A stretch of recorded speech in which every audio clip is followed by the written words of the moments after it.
Говорит и показывает Радио Свобода. Это программа «Лицом к событию». У микрофона Елена Рыковцева. Как-то так события друг за другом-то зацепились. Сначала случилась сетевая дискуссия в Фейсбуке. Айдер Муждабаев, это известный российский журналист, который позже переехал в Крым. В Крым, хорошая оговорочка. На Украину. Он переехал на Украину, живет в Киеве. Он обратился с вопросами к Михаилу Ходорковскому виртуально через Фейсбук. Обратился с вопросами о том, что вы думаете, какова ваша позиция по поводу Крыма. И если совсем коротко говорить, то Михаил Ходорковский ответил Айдеру, что не тот вопрос, который беспокоит сегодня россиян, Крым. Не очень их это беспокоит, у них есть другие проблемы, и мы не будем этим заниматься сейчас. Мы придем к власти и будем решать другие вопросы, другие проблемы. Проходит 2 дня, и сегодня мы видим, что Владимир Путин вот ровно этим занимается с россиянами, он решает другие проблемы, которые их беспокоят. И мы с вами поговорим о том, что действительно на самом деле беспокоит россиян. Правда ли, что проблема Крыма отошла совершенно на периферию, кто прав, Муждабаев или Ходорковский. Это первая часть нашей программы, и потом мы все-таки обсудим, о чем говорил Владимир Путин с представителями Народного фронта и представителями россиян. Я представляю вам гостей программы. С нами Кирилл Мартынов. Кирилл, здравствуйте. Добрый вечер. Кирилл, редактор отдела политики «Новой газеты», а также отдела мнений одновременно. И с нами на связи Дмитрий Орешкин. Дмитрий, здравствуйте. Добрый вечер. Дмитрий политолог, социолог и просто очень любимый и уважаемый эксперт. К теми же самыми россиянами, между прочим. 8 800 222 12, телефон прямого эфира, по которому мы ждем ваших звонков, уважаемые слушатели, зрители. Мы спрашиваем вас, а вы-то считаете, вот что сегодня беспокоит россиян? Правда ли, что вот крымская проблема отошла на периферию? Правда ли, что другие проблемы? Какие? Все это мы у вас спрашиваем. Мы и на улице сегодня спрашивали у прохожих. Все вам покажем, все расскажем. Вот с нами на связи будет Айдер Муждабаев, который свою оценку даст тем ответам, которые он получил от Михаила Ходорковского. И все опросы, все вот передо мной лежат, все это вы сегодня увидите. Кирилл, ну вот давайте с вас, правда ли, что отошла проблема? Но нет этого беспокойства, возвращать, не возвращать, все закрыто и заросло тиной. Нет, ну, конечно, я в этой дискуссии с обоими ее участниками не согласен. Больше я, пожалуй, не согласен с Муждабаевым. Но вот именно в этом аспекте, мне кажется, что и Ходорковский скорее уходит от ответа, потому что, ну, по всем данным социологии, которые у нас есть, как раз по-прежнему Крым — это то главное, что консолидирует и оправдывает происходящее в стране вот в течение уже 2 лет. Оказалось, что все-таки это довольно долгоиграющая такая монета, которую можно раз за разом разыгрывать, и людям это близко, людям это понятно. И идея о том, вот как Ходорковский написал, что Крым — это, ну, второстепенная проблема, которая у нас на повестке дня не стоит, конечно, мне кажется, это несколько уход от проблемы, потому что, конечно, в действительности любое демократическое правительство, которое приходит к власти законным путем в России, оно ставит перед собой проблему Крыма, может быть, не первым, но в тройке, в пятерке, это совершенно точно, и без какой-то политической линии по этому вопросу оно существовать дальше не может. Дмитрий, что скажете вы по этому же поводу? Правда ли, что отошла эта проблема? Люди об этом не думают, они думают о чем угодно, только не об этом. Поэтому либералы, демократы тоже не должны вот следовать, ну, каким-то идеям Айдера Муждабаева о том, чтобы давайте возвращать, вырабатывать свои позиции по этому поводу. Не актуально, правда ли это? Тут есть вполне очевидные детали. Она не отошла, но она отходит. Она уже не первоочередная, она одна из важнейших. При этом, если мы говорим про демократическую общественность, то надо понимать, что абсолютное большинство, а демократия – это воля большинства, аннексию Крыма поддерживает. Точно так же, как абсолютное большинство австрийцев и немцев поддерживало аншлюз Австрии перед Второй мировой войной. Никакого секрета в этом нет. Кроме этого, если говорить про демократию, то я вовсе не уверен, что большинство населения Крыма захочет вернуться на Украину. Во всяком случае, сейчас. Я даже уверен, что большинство захочет вернуться и в будущем. Я скорее предвидел бы, что они предпочли бы иметь самостоятельную отдельную республику, не зависящую ни от России, ни от Украины и поддерживающие хорошие отношения и с теми, и с другими. Так что, если говорить про демократию, то надо просто иметь в виду точность терминов. Одно дело правовое основание, другое дело либеральное основание, и третье дело демократическое, как большинство решит. А, наконец, самое главное, это, мне кажется, эта тема обсуждения очень похожа на бурную семейную ссору по поводу того, куда мы поедем на автомобиле и кто его поведет после того, как выиграем его в лотерею. Но для начала надо бы хотя бы купить лотерейный билет, а уже потом ругаться по тому поводу, кто повезет и куда поедем. Ходорковский в данном случае абсолютно, мне кажется, рационален. Что выяснять, как быть с Крымом, если в ближайшие несколько лет никаких перемен вообще не просвечивает в нашем замечательном Отечестве. И поэтому спор на эту тему, как-то поразительно неконструктивен и характерен для как раз нашей либеральной общественности, которая очень любит ссориться по всяким ерундовым поводам, высоко принципиальным, которые им кажутся чрезвычайно актуальным именно в данный момент. А на самом деле, Ходорковский все-таки человек глубоко прагматичный, и он понимает, что, в общем, что говорить, если все равно это чисто абстрактный разговор. Вот ты скажи, что ты меня уважаешь. Известный русский спор. Вот мы с тобой уважаемые люди. Ты согласен с тем, что надо вернуть? Нет, я не согласен с тем, что надо вернуть. Тогда получи в морду, я с тобой не буду разговаривать. Это вообще сейчас тема для обсуждения, мне кажется, неконструктивная, она важная. Но, во-первых, ее надо обсуждать в другой стилистике. Я думаю, что, и, кстати говоря, Ходорковский тоже так думает, что судьба Крыма будет решаться скорее во время общего распада Российской Федерации, который раньше или позже начнется, благодаря усилиям Владимира Владимировича Путина.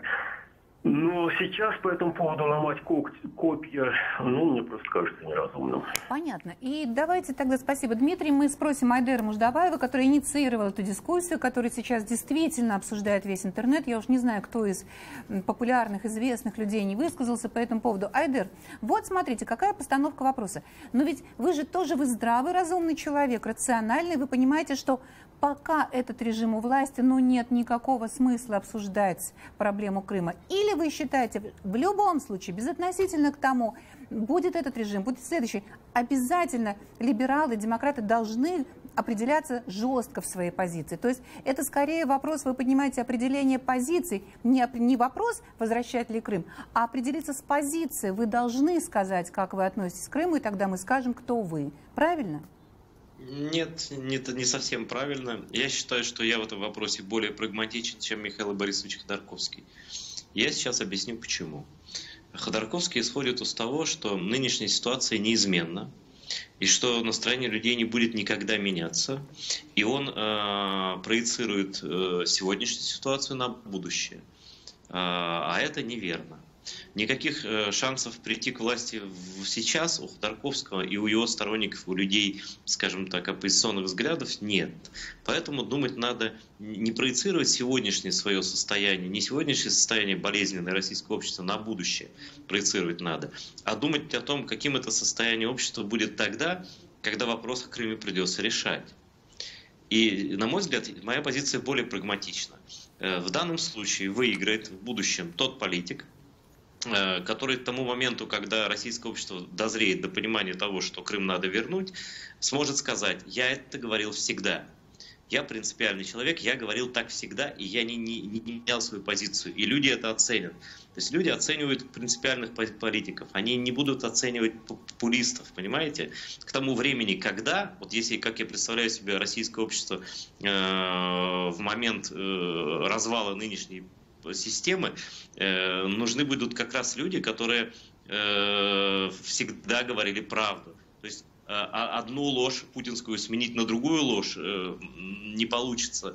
Понимаете? Мое мнение такое. И мне кажется, это уже сейчас понятно. И я никакого прагматизма в словах Михаила Борисовича, которого я очень уважаю, но я не вижу там прагматизма. Я вижу проигрыш.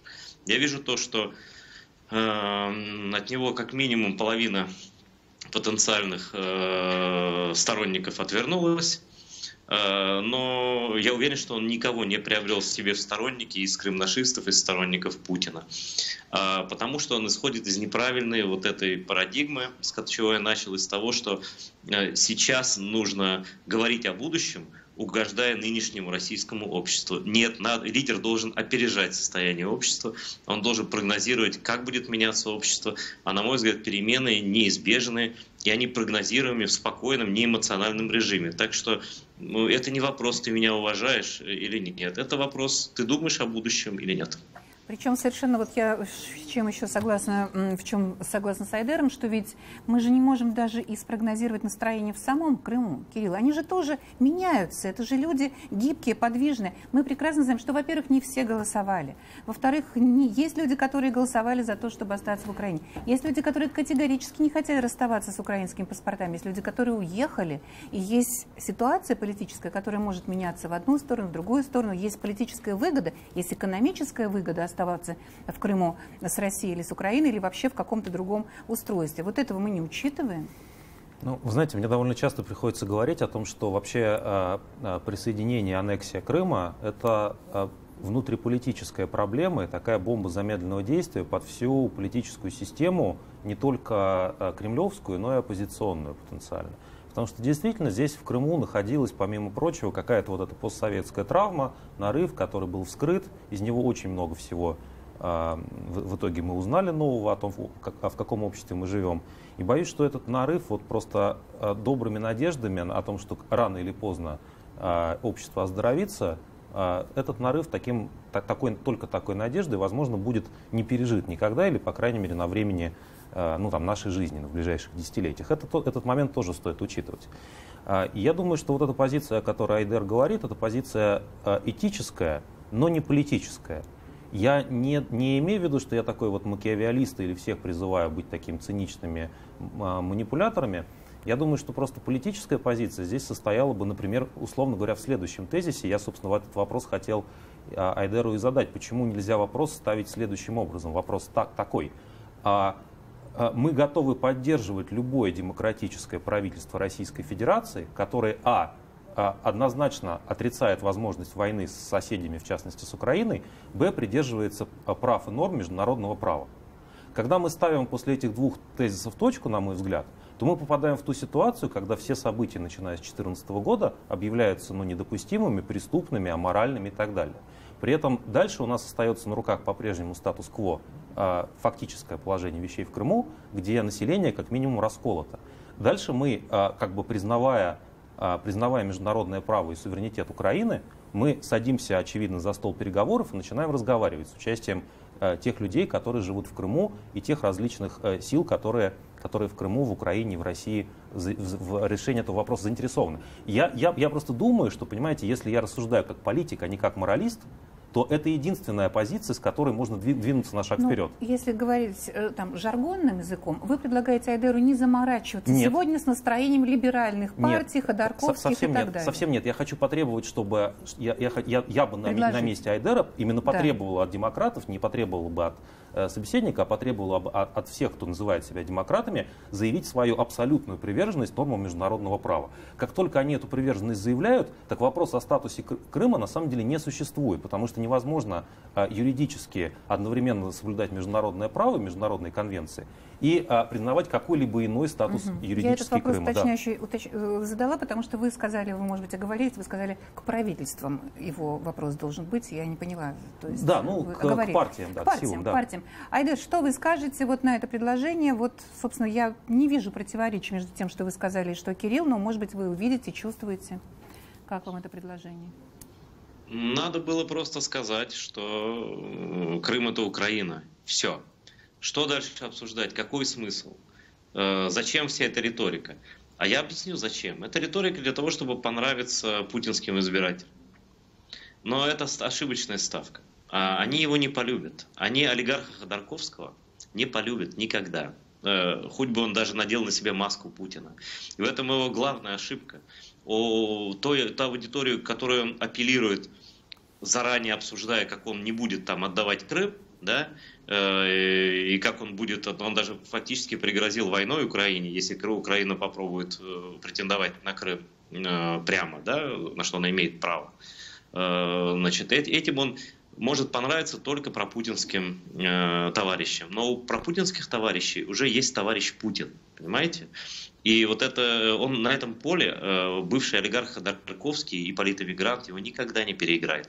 А вот потерять поддержку людей, которые хотят видеть в нем не только политика, но и морального авторитета, а именно моральный авторитет только в таких вот странах может стать альтернативным политикам. Потому что, ну, если бы там Нельсон Мандела вилял, там, он бы не стал никогда потом лидером ЮАР. Да, и он бы не был моральным авторитетом. То есть в таких системах, как нынешняя Россия, сменить нынешний режим могут только моральные авторитеты. Ну вот я считаю, что Михаил Борисович упускает возможность стать моральным авторитетом и становится в ряд таких людей, которые пытаются заигрывать, там, выгадывать и так далее. А сейчас просто Россия находится в том состоянии, когда выгадывать уже нечего, когда надо думать о будущем, когда этот режим просто перестанет существовать. Потому что возможность для трансформации его, на что якобы рассчитывают сторонники Ходорковского, на мой взгляд, просто отсутствует. И меня еще, знаете, что поразило? То, что Михаил Борисович человек, в общем-то, недюжинный и, как я представлял себе, всегда мудрый, живет в парадигме российского телевидения. И только в парадигме российского телевидения и в парадигме российской пропаганды вообще может прийти в голову мысль о том, что вопрос Крыма второстепенный. Это внушается СМИ, это политика СМИ. Мы же с тобой даже, Лена, отслеживаем это, да, как Крым они уводят на второй план, но это же искусственная реальность. Ведь мы же понимаем, что, и вот ваш собеседник Дмитрий, да, он говорил, что это вопрос 4-5, это не вопрос 4-5, это фундаментальный вопрос. Потому что в футбол без мяча не играют. Если ты мяч унесешь с поля, это перестает быть футболом. Это прогулки по траве, там что-то еще. Это подмена понятия, имитация. Вот я считаю, что альтернативой Путину может стать только не имитатор, понимаете? Только настоящий политик, настоящий авторитет, человек с репутацией принципиального человека. А человек с репутацией сегодня так, завтра так, я потом подумаю, а вот здесь мы там с украинцами, а вот украинцы смотрите, а то мы с вами еще воевать будем, если вы с нами не согласитесь нам Крым отдать путем какого-то референдума о своей территории по согласованию с Россией. Да? Это же все игры популистские, это же... Мы понимаем, что это все не в практической плоскости лежит, потому что когда Крым будут отдавать Украине, никаких этих обстоятельств не будет, и этого общества уже не будет.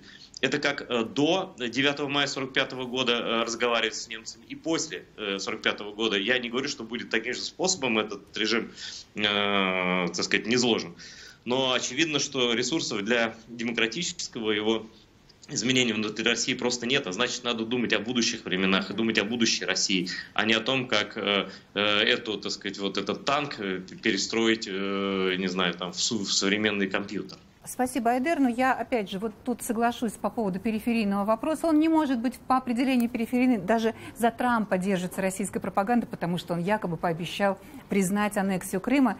Он краеугольный во всех вопросах, касающихся санкций, а значит экономики. То есть, конечно, он никак не отойдет, этот Крым, но просто, может быть, его задвигают, убирают, может быть, зомбирует Владимир Путин свое население, что этот вопрос никогда больше не встанет в истории, и люди, как всегда, верят. Но я хочу Дмитрию Орешкину сказать вот что. Вот вы тоже считаете, вы говорите о том, что вот есть демократия, есть мнение людей. А вы же знаете, вы отслеживаете. В 1991 году разве не было ударом, скажем, для юга Украины и каким-то даже предательством, может быть, для них, вот эта вот крымская позиция на референдуме украинском, когда никто не ждал, что крымчане проголосуют таким большим процентом за независимость Украины. Это же невероятные были цифры. Там под 50, 49, что-то такое, вокруг половины. И почему вы считаете, что сегодня это мертвые вот эти 99%, которые были сделаны мгновенно, молниеносно, на эту запуганную расстрелами какими-то бандеровцами, какой-то страшной там чернотой, желтотой, краснотой и визитками? Да. Больше всего мне не нравится упрощение. То, что референдум был сделан, никаких сомнений нет. Хотя бы потому, что в качестве инструкторов туда пригласили деятелей из Центральной избирательной комиссии Башкортостана, которая как раз по этой части у нас самый большой мастер. Но в то же время в том, что большинство людей из крымчан эту идею радостно поддержали, у меня лично тоже сомнений нет. Может быть, это было 60%, может быть, это было 70%. Понятно, что не 90% с лишним. Но большинство поддержали бы. И я не уверен, что большинство сейчас охотно отойдет назад к Украине. Поэтому, если про эту тему говорить, то надо исходить из демократических принципов. Давайте предоставим крымчанам возможность выступить, высказаться на честных выборах. Дадим высказаться представителям крымских татар, дадим высказаться представителям других социальных групп. И посмотрим, разве это не демократично? Вопрос, собственно говоря, на самом деле не в этом, на мой взгляд. Вопрос в том, что Айдер говорит, что ресурсов демократического изменения нынешней ситуации в России нет. Я, между прочим, с ним совершенно согласен. И тут же он обвиняет Ходорковского в том, что тот пытается переманить на свою сторону путинский электорат. Ну, не надо Ходорковского держать за идиота. Он понимает, что никакого электората у него нет. И никогда он не будет избранным кем-то там в России после всего того, что с ним на протяжении 15 лет проделывалось в средствах массовой информации. У него другая задача. Если он и думает о том, что можно будет сделать с Россией, то, наверное, планирует, что в лучшем случае его пригласят какие-то там, может быть, элитные граждане для того, чтобы он выступил в качестве кризисного менеджера. А пока он занимается вообще воспитанием новой молодежи, новой элиты, которая могла бы участвовать в выборах когда-нибудь потом. Так вот, возвращаясь к Ходорковскому, конечно, он никакой не электоральный сюжет. И заискивать перед путинским избирателем совершенно нет необходимости.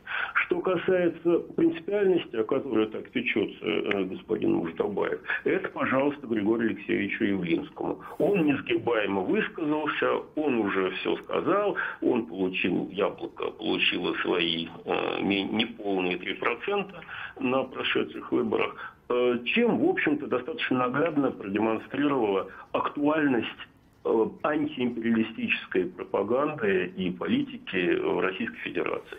Может быть, это очень правильно, может быть, это очень принципиально, может быть, это очень последовательно, но Явлинскому не светит ничего, и Яблоку не светит тоже ничего. Ходорковский просто пробует нащупать другую тональность, другую стилистику взаимодействия с властями. Он понимает, как устроена эта, в общем, довольно диковатая элитная тусовка. И он готов идти на очень такие, скажем, нетривиальные компромиссы. Например, я думаю, что он прекрасно знает, что для того, чтобы выбраться из этой ситуации, придется обеспечивать неприкосновенность и гарантии защиты и Путину, и его ключевым игрокам, иначе они просто не отойдут. Потому что на самом деле, возвращаясь к реальным проблемам, связанным с демократизацией реальной России, первая, с моей точки зрения, проблема не Крым, а война. Потому что если начнется демократизация в Москве, она только в Москве может начаться, то вполне очевидная и предсказуемая именно военная реакция со стороны чеченских элит. Потому что для них демократизация России – это пеньковая веревка.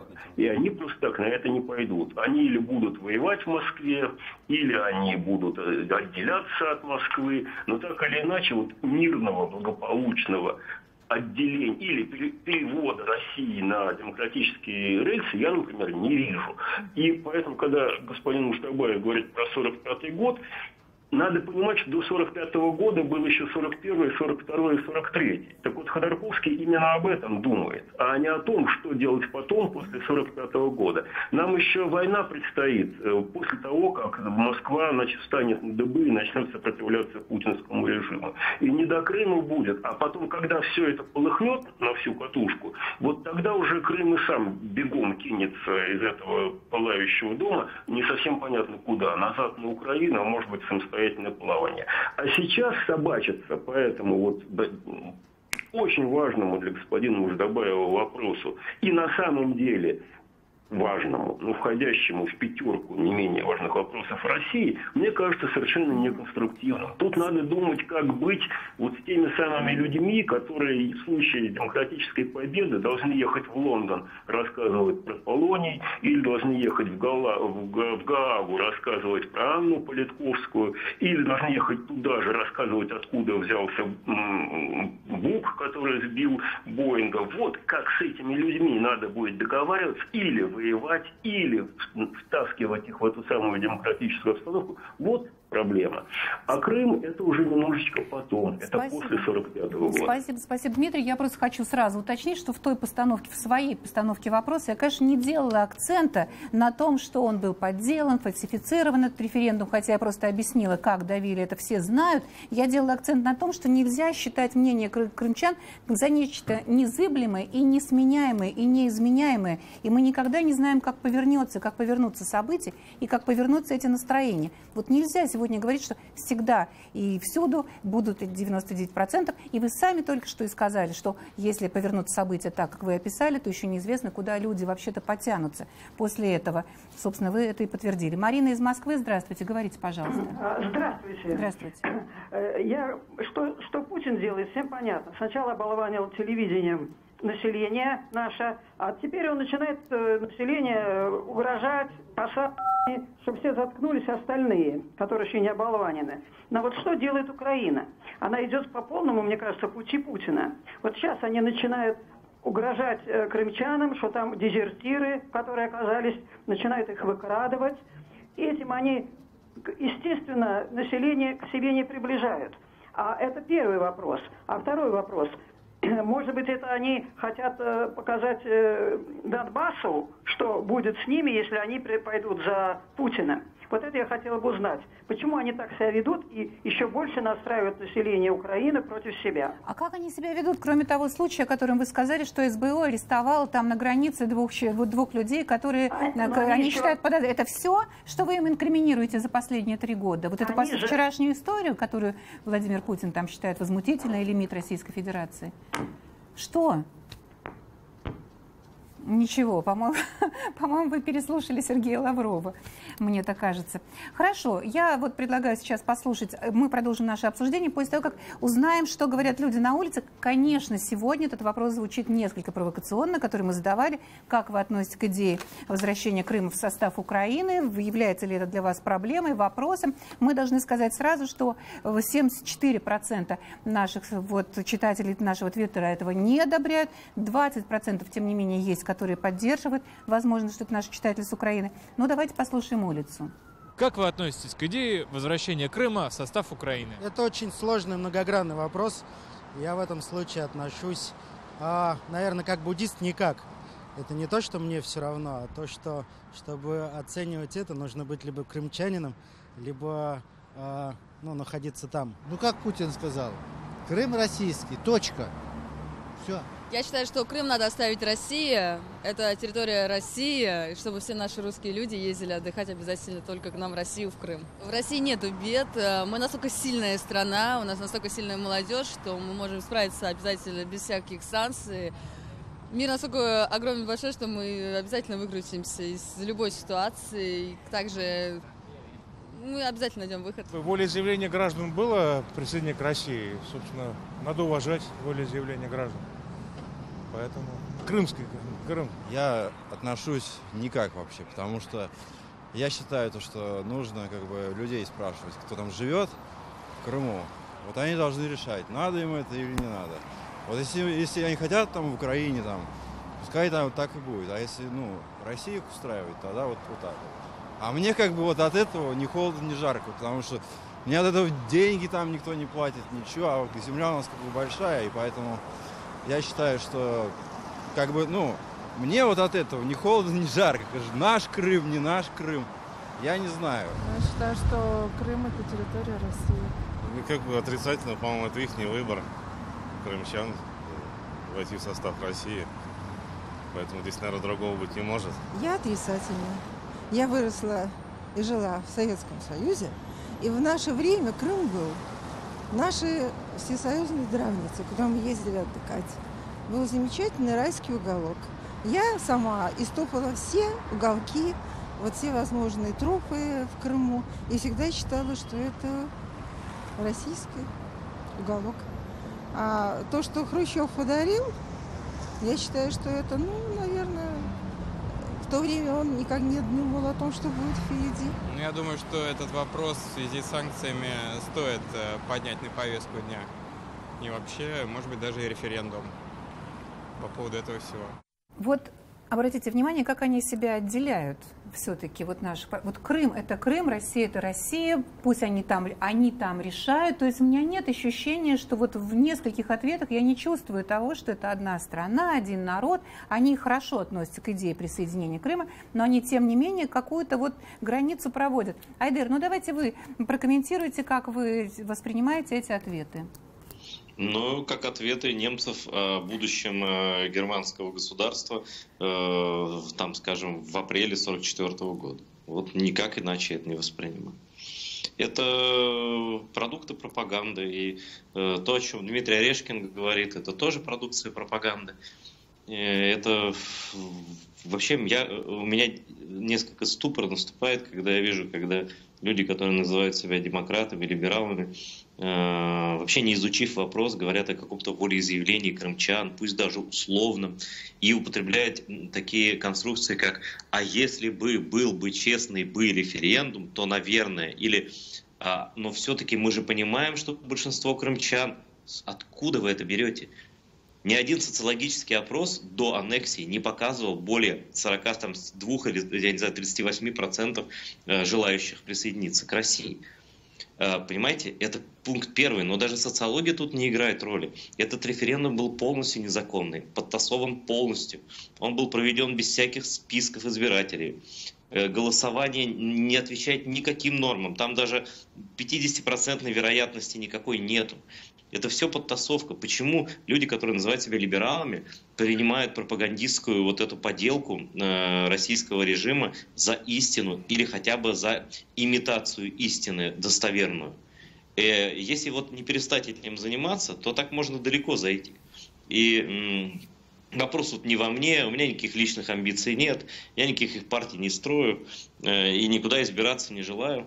Я вообще уехал из России, потому что я не могу жить среди таких людей. Чисто моральном смысле двуличных. Вот. Но Бог со мной. Но все-таки надо, мне кажется, вернуться к реальности и называть вещи своими именами. Никаких референдумов в Крыму проводить никто никогда не будет. Это территория другого государства. Другого. И не Дмитрию Орешкину рассуждать о настроениях крымчан. Это настроение жителей другого государства. Понимаете? И никакое математическое... Подождите, даже если это настроение другого государства, Дмитрий Орешкин вполне может о них рассуждать. Почему бы нам тут не сидеть? Но судя по тому, что он в предположительном ключе рассказывает о том, как, по его мнению, думают крымчане, даже не подняв социологию элементарную, уже говорит о том, что слабо владеет этой ситуацией.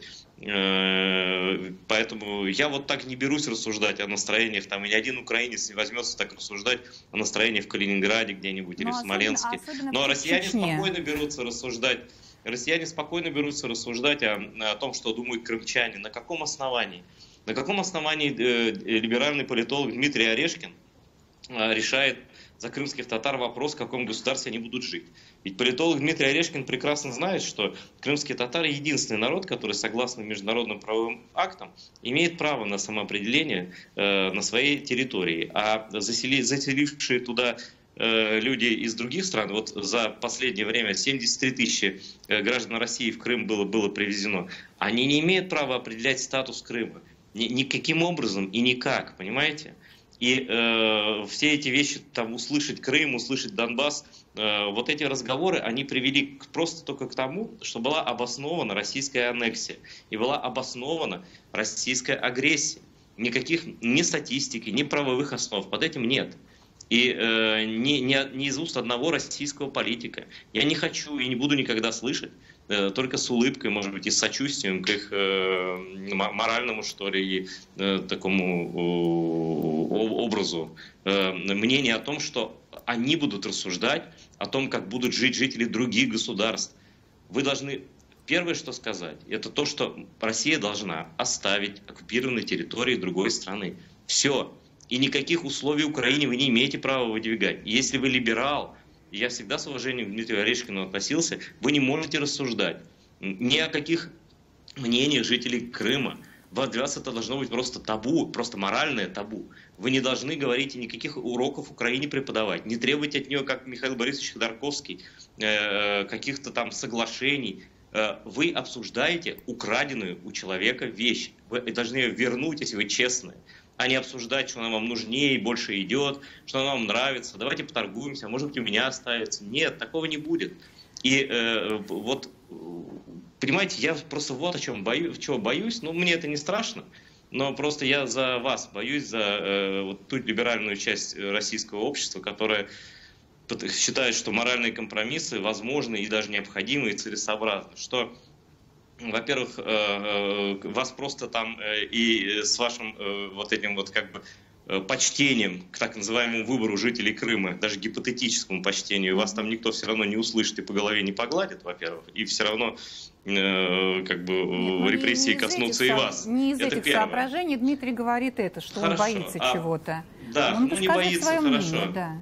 Там есть такие, которые боятся, да, может быть, не Дмитрий, но какие-то, которые боятся и думают, что вот таким образом они могут спасти себя как политики, как депутаты, там, как еще кто-то. Это другое, конъюнктурное соображение, это тоже не про него, но это есть. Да, это есть, да. Я думаю, что просто вот если так дальше продолжать, если мы начнем углубляться в вот эти обсуждения, что должна Украина России, мы просто к моменту того, как в России эта власть рухнет, мы все будем моральными развалинами, понимаете? Да. Нам не прислушивается никто. И вот это самое худшее будет, если когда ситуация действительно назреет для смены власти в России, среди российской либеральной оппозиции не останется и не будет ни одного морального авторитета. И вот тогда к власти могут прийти люди не хуже, не лучше Путина, а хуже Путина. Не надо себя самоуничтожать как в качестве моральных авторитетов. Не надо одной ложью другую ложь не победишь. Это можно только себя уничтожить и оставить Россию вообще без принципиального демократического лагеря. Спасибо, Айдер. Очень понятно все, что вы сказали. Вот я предлагаю Александра послушать из Москвы, который нам звонит. Здравствуйте, Александр.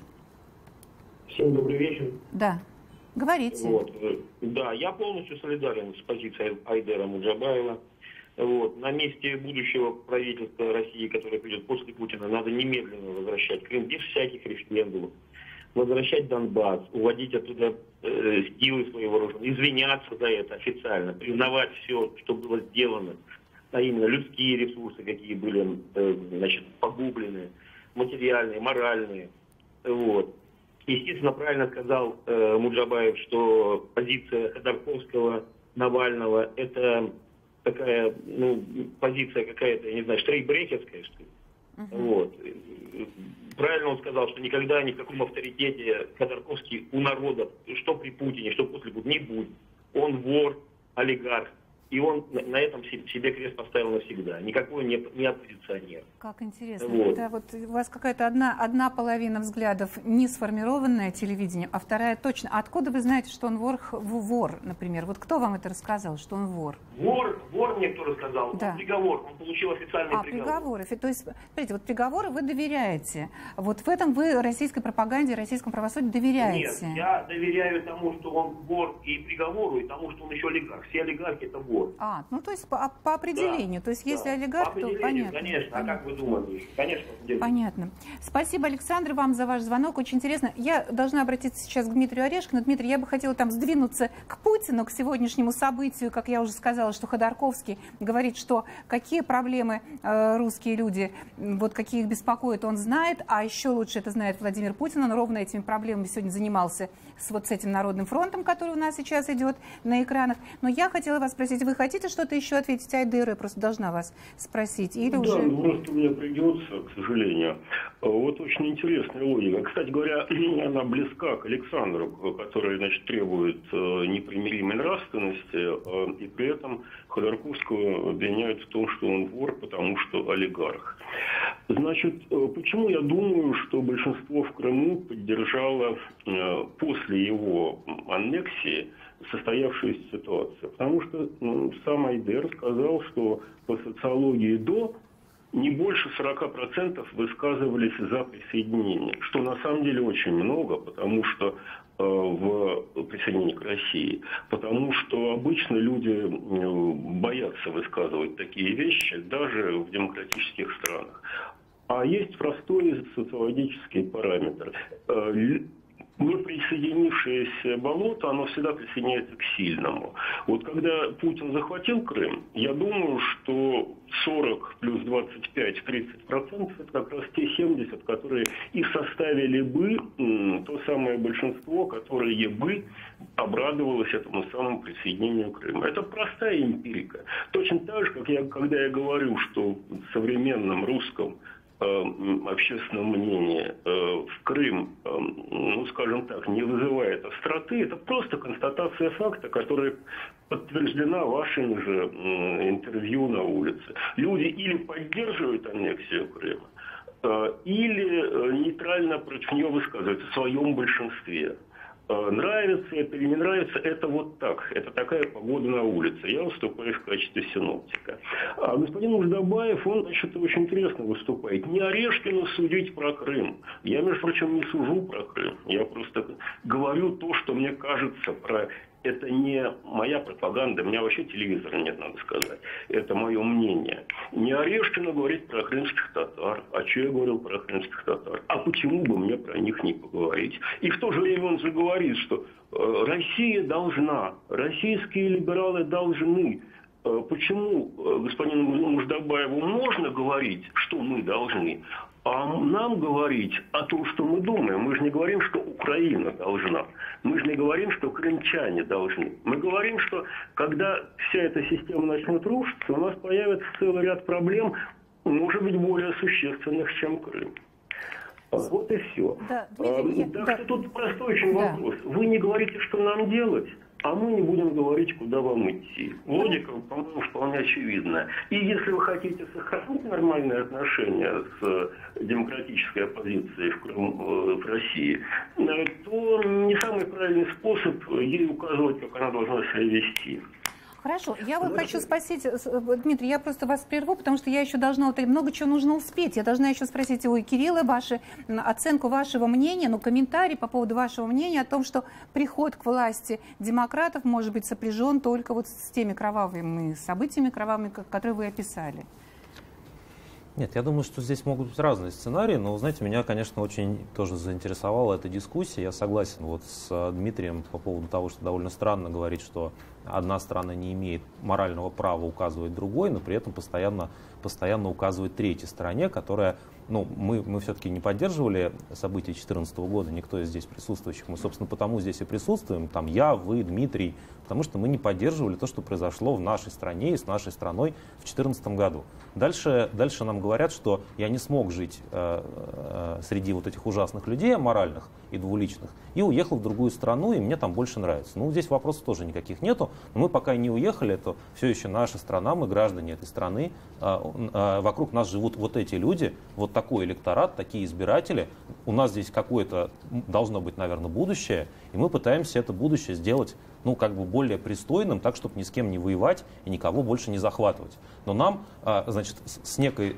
внешней стороны постоянно начинается такое очень примитивное моральное осуждение. Вы не такие, как вы должны быть. Мы думали, что вы другие. У вас неправильный избиратель, народ у вас отвратительный.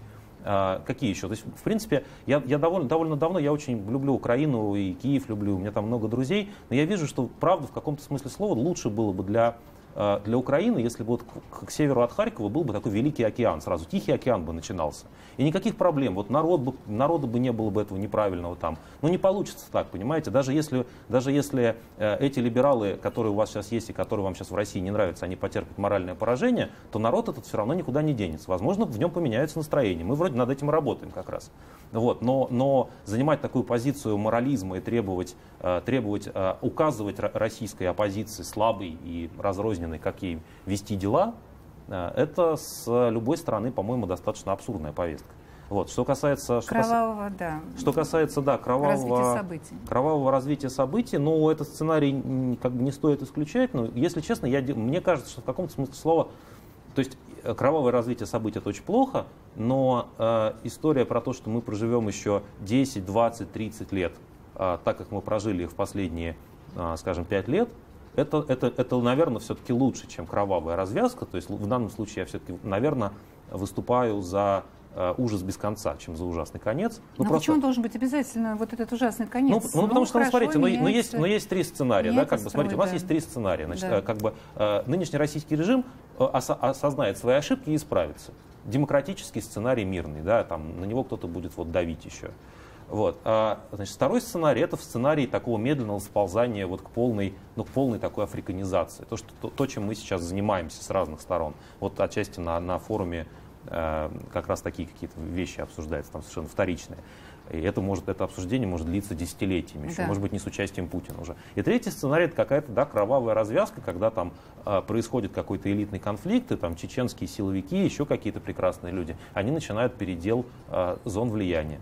И с учетом того, что Россия еще из Донбасса никак не может уйти, это вполне реалистично. То есть это связывает ровно со сменой элит. Вот, я понимаю, да, но у нас же, понимаете, у нас же люди с автоматами бегают на разных частях, в разных частях нашей страны и на ее границах. И люди с автоматами, которые не особенно кому-то подчиняются, кроме, может быть, там нескольких человек в Кремле. Как только эти люди в Кремле начинают находиться в состоянии конфликта, автоматы начинают стрелять совершенно не только там, где они стреляли до этого момента. Это довольно очевидно. То есть я бы просто предполагал бы, что у нас есть, грубо говоря, у нас есть примерно равные сценарии. Вот это чудесное демократическое преображение, чудо.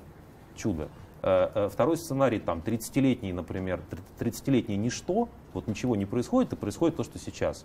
Долго может, правда, происходить. Никто не знает, когда это может закончиться. И третий сценарий вот такой катастрофический. Я просто не очень понимаю, почему имея перед собой, опять же, эти три сценария, мы должны делать ставку на то, что мы прекрасные моралисты, и как бы есть простое решение. Будьте честными, и Россия пойдет перед вами. А если не пойдет, а если это 50 или 100 лет займет?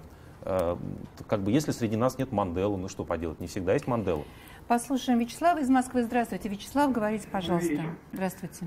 У меня как раз по этому вопросу только то, что в референдуме в Крыму не была допущена Украина в качестве хотя бы наблюдателя.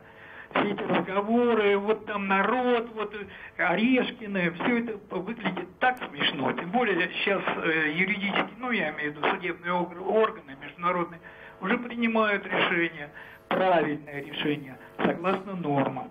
И самое главное, все это со стороны смотрится как начало предвыборной кампании президента нового 2018 года.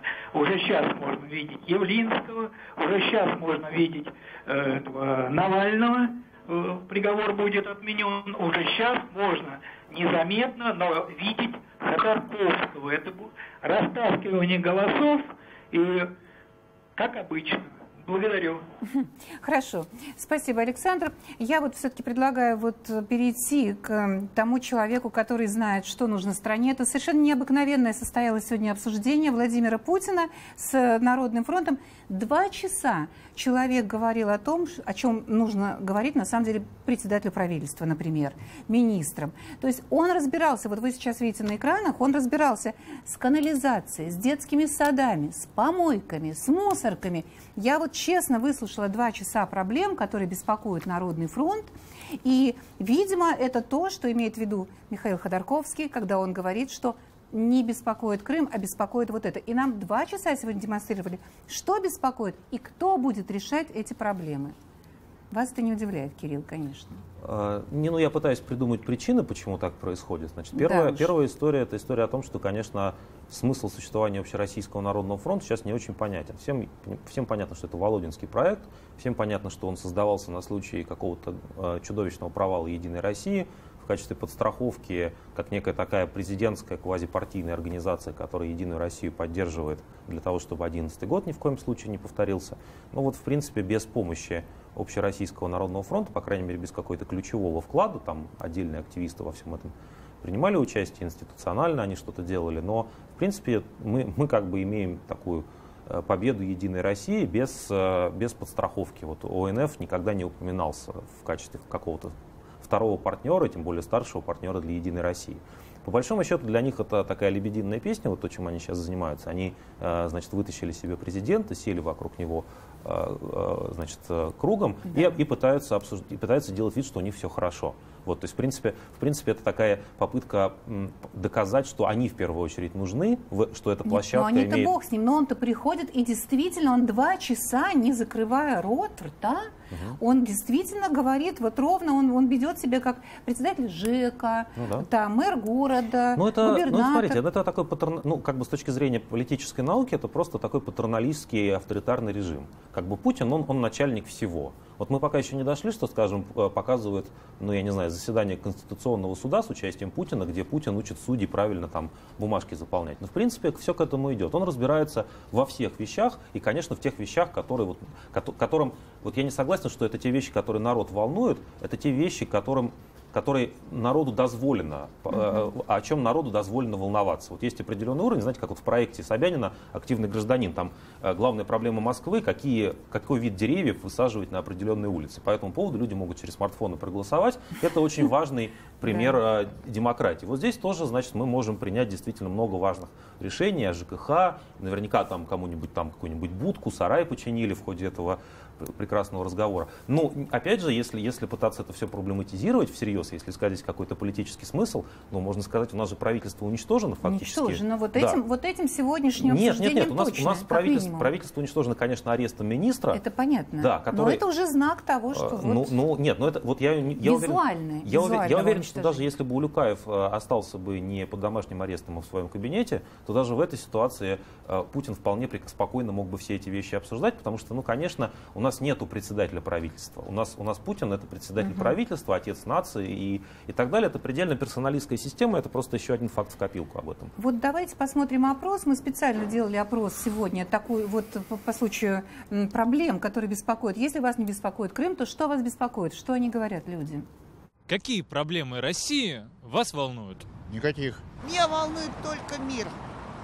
А Россия не волнует? Ну, я имею в виду мир, чтобы был во всем мире, чтобы не было войны. Вот это основная проблема. Меня волнуют глобальные проблемы России с Украиной, там, с нынешним положением в внутренней политике и прочее, прочее. Ну, наверное, бедность населения, жизнь за чертой вообще нормального уровня и проблема детских домов. Но в целом коррупция, да, это в принципе актуальная проблема, сильно волнует. Воровство, оно везде практически, и на маленьких, и на высоких уровнях. Что у нас сокращается производство, потому что маленькие, к примеру, заказы, если мы берем госзаказы и государственные заводы, соответственно, невыгодно брать заказы, сокращаются производственные места и переносится производство в Китай и более дешевая продукция. Коррупция и невнимание к людям. Вот сегодня, значит, десятки тысяч людей переселяют в связи с тем, что газопровод прошел. И целый день передачи про Америку, про Украину. А взяли бы одну передачу. Как так? Живут люди, и вдруг и переноситься надо, переселяться за счет собственных средств. Ну, я как-то привыкла принимать действительность такой, какой она есть. Не могу сказать, что меня что-то очень беспокоит. Все отлично. Путин держит все нормально. Коррупция. Она все разрушает. Меня волнует внешняя политика нашего государства. Мне кажется, она очень агрессивная, и не нужно навязываться войны. Ну и внутренние проблемы, на которые совершенно не обращается внимания. Что у нас экономика творится, а малому бизнесу нет возможности развиваться. Ну вот, Дмитрий Орешкин, секунда у нас остается, чтобы вы сказали, все, что мы видели сегодня на этом Народном фронте, это все, это уже больше нет правительства и его председателя, или все еще есть? Нет, правительство будет, но под Путиным. Главное создать иллюзию вот этой прямой линии. Он отец нации, он поверх бояр, которые нехорошие и отчасти коррумпированные, как мы видим сейчас на примере посадок. Он безукоризненный, он заботится о судьбе народа, он лично включает газ, он лично приводит завершаем на этом, что отец нации сегодня встретился со своим народом. До свидания.